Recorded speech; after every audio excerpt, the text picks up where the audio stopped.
Salut à tous. Ce jeudi, je m'intéresse à l'immunité collective, une notion dont on parle beaucoup par ces temps de Covid-19. L'immunité, c'est assez connu, et la capacité d'un organisme à se défendre contre des substances étrangères et des agents infectieux comme les bactéries, les virus, les parasites. L'immunité collective est atteinte lorsque la majorité de la population a développé cette capacité de résistance. Il y a deux façons de développer cette immunité, soit de façon naturelle, lorsque le corps humain a contracté l'agent infectieux et s'en est débarrassé, soit alors à travers la vaccination. Un vaccin contre le Covid-19 n'existant pas encore, l'immunité collective contre ce nouveau coronavirus fait forcément référence à celle qui est naturelle. Rappelons-le, selon l'OMS, environ 80% des personnes contaminées guérissent sans qu'il soit nécessaire de les hospitaliser.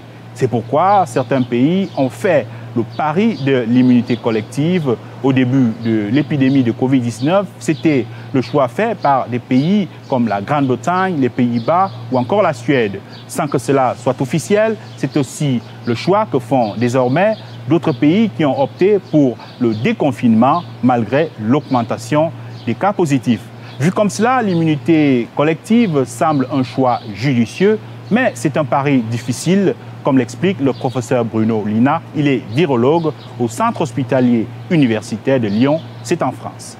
Comment est-ce qu'on fait pour avoir 65-70% d'immunité, en sachant que quand on a une circulation du virus qui touche à peu près 10% de la population, on a les services de santé qui sont saturés et on a les réanimations qui sont saturées. Il faut donc que cette immunisation, elle se fasse, mais elle se fasse dans la durée. Il faut qu'elle se fasse au fil de l'eau et que dans la mesure du possible, elle se fasse avec des gens qui ne sont pas les personnes qui vont faire les séjours en réanimation et les séjours à l'hôpital.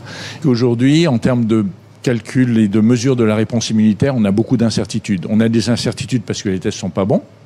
Certains sont probablement meilleurs et certains sont probablement très bons aussi, mais il faut qu'on les identifie. La deuxième chose, c'est qu'on ne sait pas, nous, quelle est la réponse immunitaire protectrice. On ne sait pas le dire. Rien pour l'instant n'a montré que l'immunité collective en tant que politique de santé publique contre le Covid-19 est efficace. Trop de mystères planent encore sur le nouveau coronavirus. D'ailleurs, plusieurs cas de réinfection après guérison ont été recensés et les spécialistes cherchent toujours à déterminer avec plus de certitude quelle est la durée de vie des anticorps protégeant contre la maladie. C'est dire tout le risque encouru par ceux qui miseraient sur cette stratégie.